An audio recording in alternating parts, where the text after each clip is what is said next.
teman-teman penikmat cerita-cerita horor di channel spesial horor dimanapun kalian berada. Jumpa lagi bersama Mimin. Kali ini Mimin akan membawakan sebuah cerita horor dari akun Twitter @hororpsikologis yang berjudul Penginapan Horor di Jalanan Sepi. Buat kalian yang sudah penasaran, langsung saja selamat menyimak kalau kalian masih berani. Malam mulai turun ketika Dika, Adit, Maya, dan Siska melaju di jalanan pedesaan yang asing. Suara gemuruh mesin motor mereka menjadi satu-satunya yang memecah keheningan di antara pohon-pohon yang menjulang gelap. Mereka baru saja pulang dari acara motoran di luar kota. Namun, mendadak sinyal GPS mereka hilang dan jalan yang mereka lalui semakin tidak menentu. Lampu-lampu jalanan menghilang, menyisakan hanya bayang-bayang pohon yang meliuk sepanjang jalan, menambah suasana mencekam. "Adit, beneran ini jalan yang harus kita lalui?" tanya Siska dengan nada panik mencoba melihat ke arah Adit yang berada di depan. "Sial, kok bisa nyasar begini ya?" Adit mengeluh sambil memperlambat laju motornya. Angin dingin menyapu wajahnya, menciptakan perasaan ganjil seolah-olah ada sesuatu yang mengikuti mereka di jalanan itu. Dika yang duduk di belakang bersama Maya mengeluarkan ponselnya dan mengotak-atik layar yang kosong. "GPS tidak mau menyala, sepertinya tidak ada sinyal di sini," ujarnya frustasi. Maya merapatkan tubuhnya ke Dika, merasakan hawa dingin yang semakin menusuk. "Kita harus cari tempat istirahat. Aku sudah capek sekali," katanya dengan suara lelah, memeluk punggung Dika erat-erat. "Sepertinya tidak ada pilihan lain. Kita terus saja dulu sampai ketemu jalan besar," jawab Dika sambil melajukan motor sedikit lebih cepat. Setelah berkendara selama hampir 1 jam tanpa ada tanda-tanda kehidupan, tiba-tiba mereka melihat sebuah bangunan kecil di tepi jalan. Papan kayu usang yang tergantung di depan bangunan itu bertuliskan "Penginapan Malam Tenang". Meski tulisan di papan itu tampak kabur, lampu yang menyala di teras memberikan sedikit rasa aman di tengah kegelapan pekat yang menyelimuti mereka. "Itu apa? Penginapan ya?" Adit bertanya, menghentikan motornya dan menatap bangunan tersebut dengan mata lelah. "Sepertinya sih iya. Kita coba saja," balas Dika sambil menurunkan standar motornya. Daripada keliling-keliling tidak jelas di jalanan sepi seperti ini, Siska menatap bangunan tua itu dengan ragu. "Kok sepertinya angker ya? Kamu yakin kita mau menginap di sini?" "Tapi kita tidak ada pilihan lain, Sis," jawab Maya sambil mengelus punggung Siska untuk menenangkannya. "Sudah malam dan kita butuh istirahat." Akhirnya, dengan rasa lelah dan sedikit was-was, mereka semua setuju. Dika memimpin rombongan menuju pelataran penginapan. Bangunan itu tampak tua dan sepi, namun pintu depannya terbuka lebar, seolah-olah siap menerima tamu kapan saja. Dari dalam, cahaya remang-remang terlihat, memberikan kesan hangat yang menggoda. "Ayo, cepetan masuk. Aku sudah tidak tahan lagi di luar," ajak Siska. Suaranya bergetar sedikit. Rasa dingin dan kelelahan membuatnya ingin segera masuk ke tempat yang lebih hangat. Di dalam, suasana penginapan terasa kuno.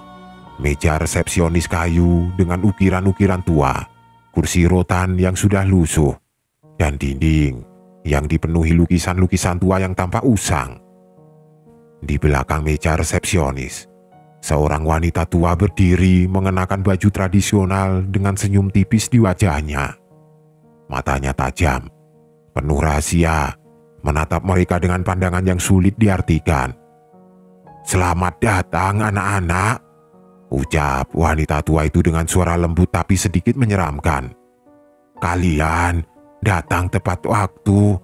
Malam ini akan sangat tenang." Dika merasakan bulu kuduknya meremang. Namun mereka semua terlalu lelah untuk memprotes atau bertanya lebih jauh. "Terima kasih, Bu. Kami cuma mau menginap semalam saja. Boleh minta kamarnya?" Wanita tua itu hanya mengangguk pelan, kemudian menyerahkan kunci kamar. "Kamar kalian ada di lantai atas. Istirahatlah dengan tenang," katanya sambil menatap mereka satu persatu. Adit mengisi buku tamu dengan cepat, lalu mereka semua segera menuju ke lantai atas. Suasana di penginapan itu begitu hening, nyaris tidak ada suara, kecuali derit lantai kayu yang bergema di bawah kaki mereka. "Tempat ini terlalu sepi ya," bisik Maya saat mereka tiba di kamar. Matanya menatap koridor panjang yang tampak gelap dan suram. Dika hanya mengangguk. "Iya, tapi setidaknya kita punya tempat buat tidur malam ini." Dengan rasa lega, bercampur rasa tidak nyaman, mereka semua masuk ke kamar masing-masing dan mencoba tidur. Tapi tidak ada yang tahu bahwa malam itu hanyalah awal dari mimpi buruk yang menanti mereka.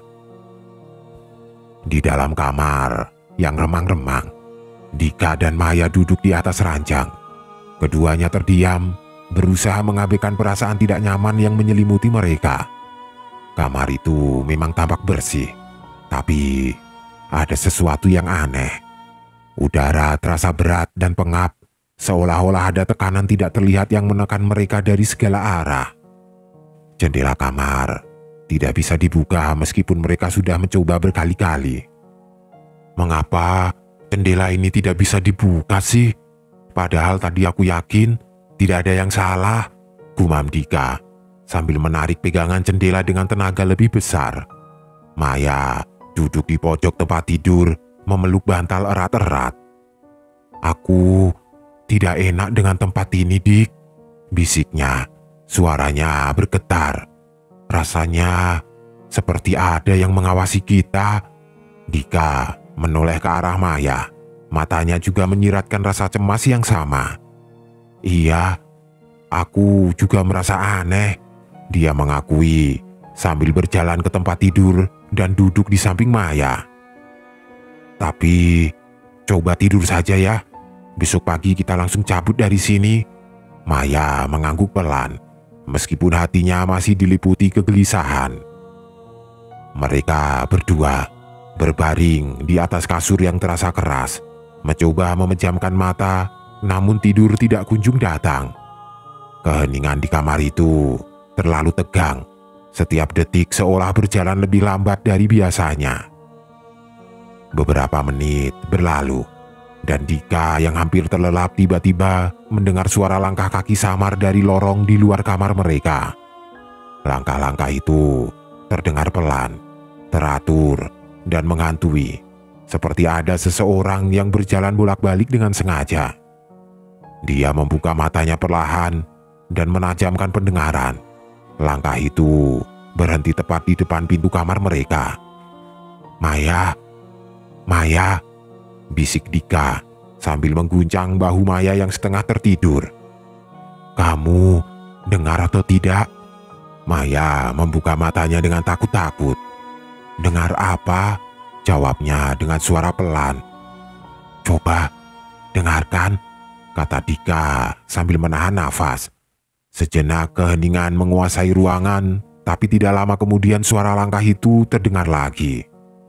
Kali ini lebih jelas dan berhenti tepat di depan pintu kamar mereka. "Siapa itu?" bisik Maya. Tubuhnya mulai gemetar ketakutan. Sebelum Dika sempat menjawab, pintu kamar mereka tiba-tiba terdorong perlahan. Meskipun mereka yakin telah menguncinya tadi, pintu itu bergerak sedikit demi sedikit, menghasilkan suara berderit yang panjang dan mengerikan. Namun di balik pintu tidak ada siapapun, hanya lorong gelap yang membentang kosong. "Siapa di luar?" Dika bertanya, suaranya gemetar.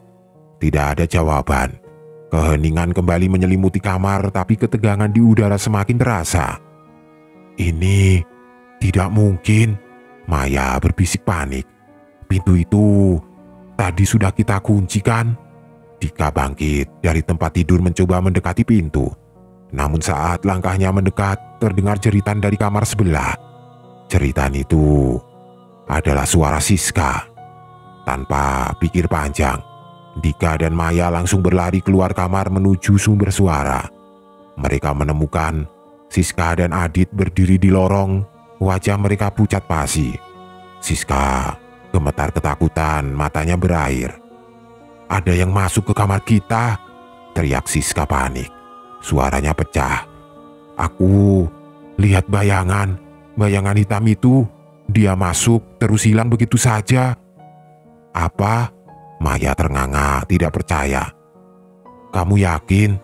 Adit yang juga kelihatan cemas mengangguk pelan. "Aku lihat juga ada sesuatu di kamar kita, tapi waktu aku menyalakan lampu dia menghilang." Dika melirik pintu kamar mereka yang terbuka. "Ini tidak beres. Aku mendengar langkah-langkah di luar pintu tadi, tapi tidak ada siapa-siapa." Mereka berempat berdiri di lorong, mencoba mengatur nafas yang tersengal-sengal. Suasana mencekam, dan bayangan gelap di ujung lorong tampak semakin menyeramkan. Ketika mereka hendak kembali ke kamar masing-masing untuk menenangkan diri, tiba-tiba suara langkah kaki itu terdengar lagi. Kali ini lebih jelas dan semakin mendekati mereka. Langkah itu terdengar seperti seseorang yang berjalan pelan namun pasti. Dika menatap ujung lorong dengan keringat dingin mengalir di pelipisnya. "Kalian dengar itu?" Siska menggelengkan kepala dengan ketakutan. "Jangan-jangan dia datang lagi." "Kita tidak bisa di sini," seru Adit tiba-tiba. "Kita harus pergi dari sini sekarang juga." Tanpa pikir panjang, mereka semua berlari menuruni tangga dengan tergesa-gesa menuju pintu depan penginapan. Ketakutan telah menyelimuti pikiran mereka. Namun, ketika mereka membuka pintu depan dan melangkah keluar, sesuatu yang mengerikan terjadi. Mereka kembali berada di dalam penginapan, tepat di depan meja resepsionis tempat mereka pertama kali masuk. Lingkaran aneh yang tidak terpecahkan. "Apa kalian tidak merasa aneh? Kita baru saja keluar dari pintu itu kan?" Maya bertanya dengan suara gemetar menatap sekeliling dengan kebingungan. "Tidak mungkin."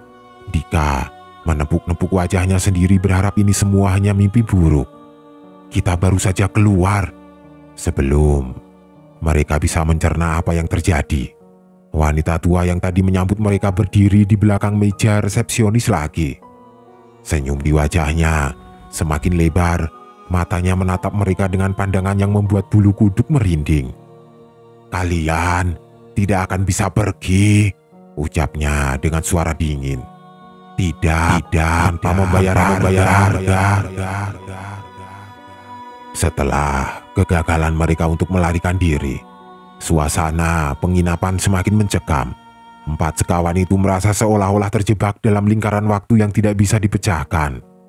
Setiap kali mereka mencoba keluar, mereka selalu kembali ke titik awal yang sama, seperti dipermainkan oleh kekuatan yang tidak terlihat.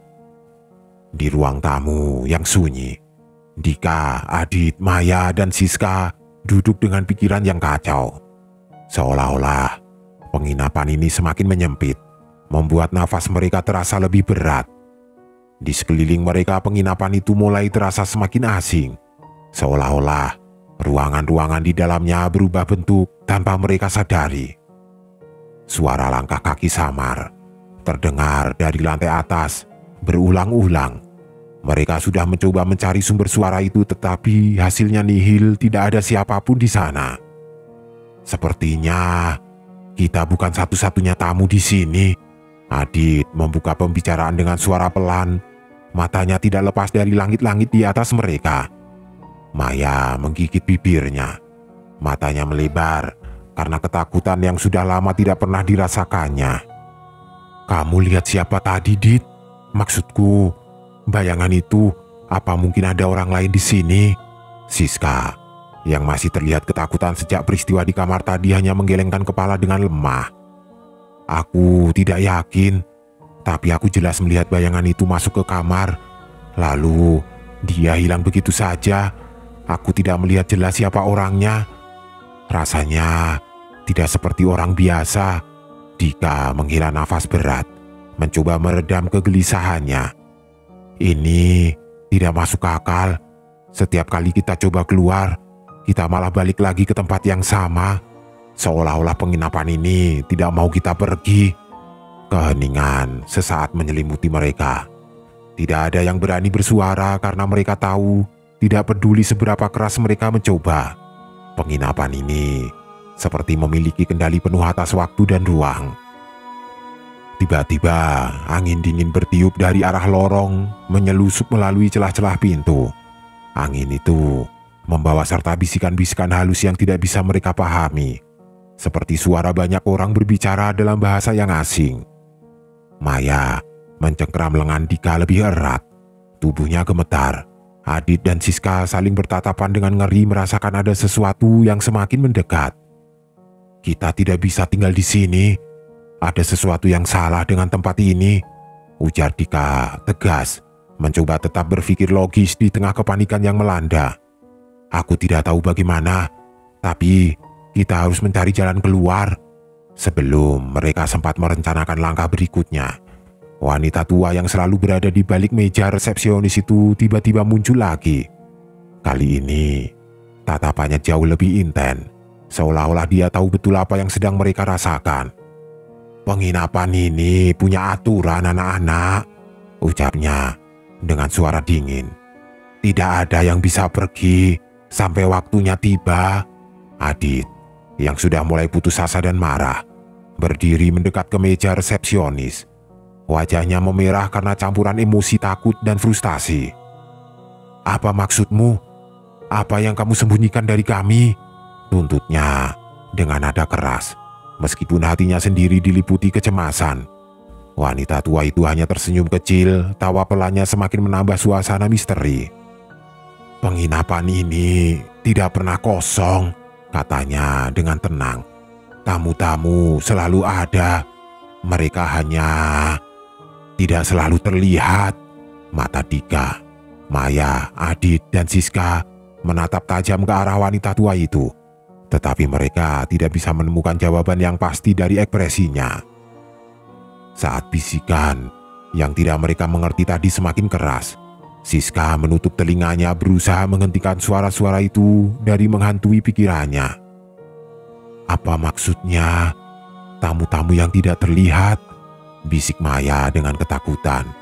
Matanya melirik ke segala arah, seolah-olah mengharapkan sesuatu yang buruk akan segera muncul dari balik sudut-sudut gelap penginapan itu. Dika menggeleng pelan, mencoba menenangkan dirinya. "Kita tidak boleh panik. Semua ini pasti cuma permainan pikiran," ucapnya, meskipun ia sendiri meragukan kata-katanya. Tapi saat Dika berkata demikian, mereka mulai menyadari sesuatu yang menakutkan. Setiap sudut, setiap dinding, dan setiap bayangan di penginapan ini seolah-olah menyimpan sesuatu yang lebih dari sekedar benda mati. Sesuatu yang tidak kasat mata, tapi selalu ada di sana mengawasi mereka. Dan setiap kali mereka menatap ke sudut yang lebih gelap, mereka merasa seperti ada mata yang memandang balik ke arah mereka, meskipun tidak ada siapapun di sana. "Kita harus keluar dari sini," desak Adit sekali lagi, suaranya penuh ketakutan. Namun, saat mereka mencoba merencanakan langkah berikutnya, suara langkah kaki itu kembali terdengar. Kali ini lebih keras dan lebih dekat. "Kamu dengar itu?" bisik Maya dengan nafas yang semakin memburu. Semua mata menoleh ke arah tangga yang mengarah ke lantai atas, tapi mereka tidak bisa melihat siapapun di sana. Suara langkah itu semakin mendekat, Dan tiba-tiba pintu-pintu kamar di lantai atas mulai terbuka dan tertutup dengan sendirinya satu persatu. Dika menelan ludahnya dengan susah payah. Kita tidak sendirian di sini. Malam semakin larut dan entitas-entitas yang tidak terlihat mulai menunjukkan keberadaannya dengan lebih nyata. Suara-suara asing terus terdengar dari segala penjuru penginapan. Lorong-lorong yang tadi terasa biasa kini tampak semakin suram, dengan bayangan-bayangan yang bergerak cepat di sudut mata mereka. Setiap sudut kini seakan hidup, menjebak Dika, Maya, Adit, dan Siska dalam ketakutan yang tidak berujung.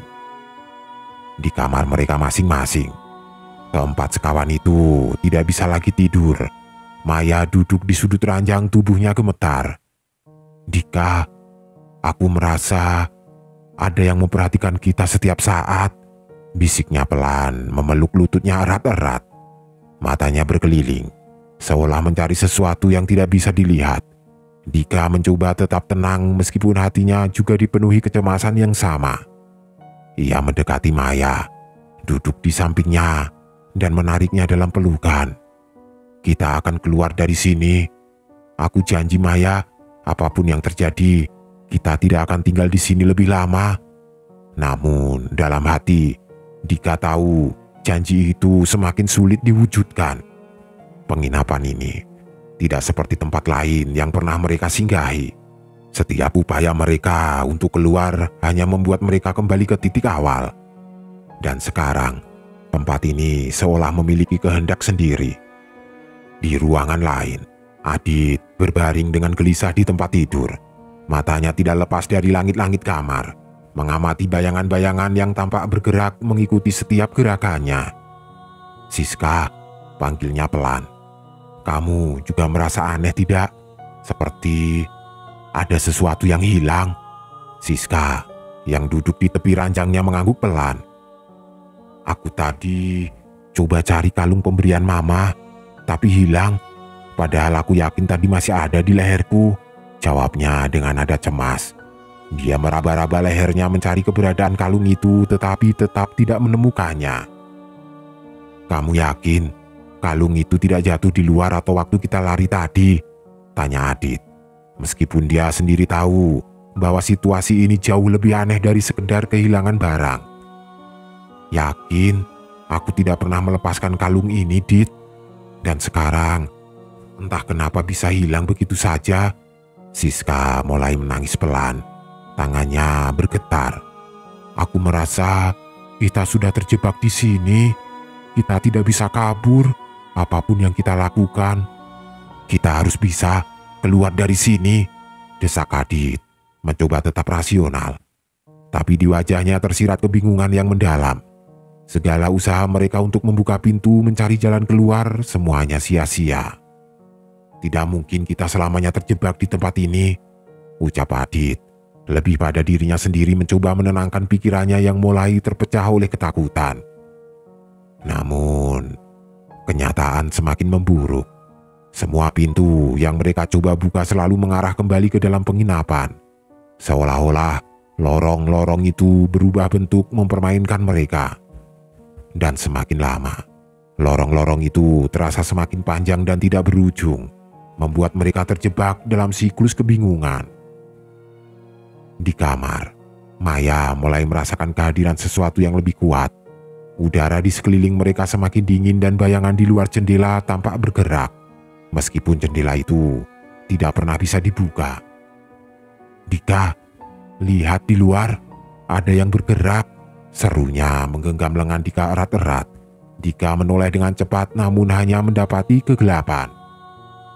"Aku tidak melihat apa-apa, Mae," jawabnya. Meski dia juga merasa ada sesuatu di luar sana, sesuatu yang sedang mengawasi mereka dari balik kegelapan. Suara langkah kaki kembali terdengar. Kali ini lebih dekat dari sebelumnya. Suara itu berputar di luar kamar mereka semakin mendekat hingga berhenti tepat di depan pintu. "Dika, aku takut," bisik Maya. Dika menelan ludah dengan susah payah lalu mendekati pintu perlahan-lahan. Dia ingin memastikan bahwa tidak ada apapun di luar. meskipun hatinya berdebar keras. "Siapa di sana?" tanyanya dengan suara pelan. Tangannya gemetar saat memegang gagang pintu. Tidak ada jawaban, hanya keheningan yang semakin menegangkan. Dika menarik nafas dalam-dalam dan mencoba membuka pintu. Tetapi seperti sebelumnya, pintu itu terkunci rapat. Sial, kenapa pintu ini selalu terkunci? Dari kamar sebelah, Siska dan Adit mendengar suara langkah kaki yang sama. Siska menutupi telinganya berusaha mengabaikan kenyataan bahwa sesuatu sedang mendekat. "Kita tidak bisa keluar dari sini.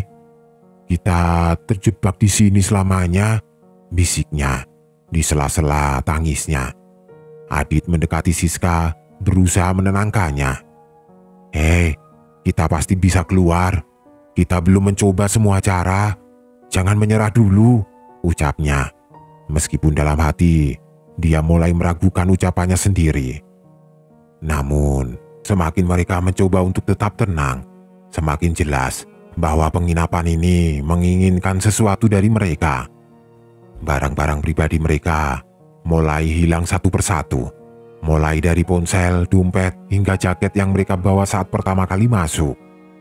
Seolah-olah tempat ini perlahan-lahan menghapus jejak mereka dari dunia luar, menjadikan mereka bagian dari kegelapan yang mengikat penginapan ini. "Ini tidak masuk akal," kata Dika akhirnya, kembali duduk di ranjang dengan wajah frustasi. "Penginapan ini bukan cuma tempat biasa. Ini semacam perangkap yang tidak punya jalan keluar," gumam Maya lirih. Matanya terus menatap pintu yang tertutup rapat. "Dan kita mungkin tidak akan pernah keluar dari sini." Ketika pagi datang, harapan akan sinar matahari yang menerobos jendela-jendela penginapan hilang begitu saja. Langit tetap gelap, seolah-olah malam tidak pernah berakhir. Waktu seperti terhenti di tempat itu. Kegelapan yang menyelimuti luar ruangan sama tebalnya dengan ketakutan yang menggelayuti hati mereka. Mereka semua berdiri di depan pintu penginapan, mencoba sekali lagi untuk keluar. Kali ini, mereka memutuskan untuk menggunakan segala tenaga yang mereka miliki. Dika dan Adit bersikeras membuka pintu dengan paksa, mendorongnya sekuat mungkin. "Ayo, kita harus keluar sekarang," seru Dika, wajahnya tegang penuh harapan. Maya berdiri di belakang mereka memeluk diri sendiri sambil menggigit bibirnya. "Apa mungkin kali ini berhasil?" gumamnya, suaranya terdengar penuh keraguan. Pintu perlahan terbuka. Harapan sempat menyala di mata mereka. Namun, ketika pintu benar-benar terbuka lebar, yang mereka lihat bukanlah kebebasan, melainkan ruang tamu yang sama. Kursi tua berdebu, meja resepsionis yang lusuh, dan di sana wanita tua itu berdiri menatap mereka dengan senyum yang menakutkan di wajah keriputnya. "Selamat datang kembali," ucapnya dengan nada dingin seolah-olah menikmati penderitaan mereka. "Ini tidak mungkin. Bagaimana kita bisa kembali ke sini lagi?" Adit berteriak frustasi, menghantamkan tangannya ke dinding terdekat. "Kita sudah membuka pintu itu. Kita seharusnya keluar." Siska mulai menangis terisak-isak, memeluk dirinya lebih erat. "Kita tidak akan pernah keluar dari sini. Kita terjebak." Dika mencoba menenangkan mereka. "Tunggu, tenang. Mungkin ada cara lain. Kita belum menyerah," katanya. Meski dalam hatinya dia mulai merasakan kepanikan yang sama. Dia menatap wanita tua itu dengan marah. "Apa yang sebenarnya kamu inginkan dari kami?" Wanita tua itu tersenyum tipis. Bibirnya bergerak perlahan saat ia berbicara dengan nada yang membuat bulu kuduk mereka berdiri. "Kalian belum siap untuk pergi," katanya dengan suara dingin, penuh teka-teki. "Tidak ada yang pergi dari sini sampai mereka menerima tempat ini sebagai rumah baru mereka. Tidak mungkin. Kami tidak akan tinggal di sini. Kami akan keluar dari sini apapun caranya." Adit kembali berteriak. Amarahnya semakin memuncak. Namun wanita tua itu hanya tertawa pelan. Suara tawanya menggema di seluruh ruangan menambah kesan seram. Kalian pikir bisa kabur? Penginapan ini bukan hanya bangunan biasa. Ia hidup dan ia selalu menerima tamu baru. Dan kalian sekarang adalah bagian dari keluarga kami. Siska memandang wanita tua itu dengan wajah ngeri. Apa maksudmu? Apa ini semua? Penginapan ini adalah perangkap abadi, jawab wanita itu dengan nada tenang tapi mengerikan. Setiap jiwa yang datang ke sini tidak pernah benar-benar pergi.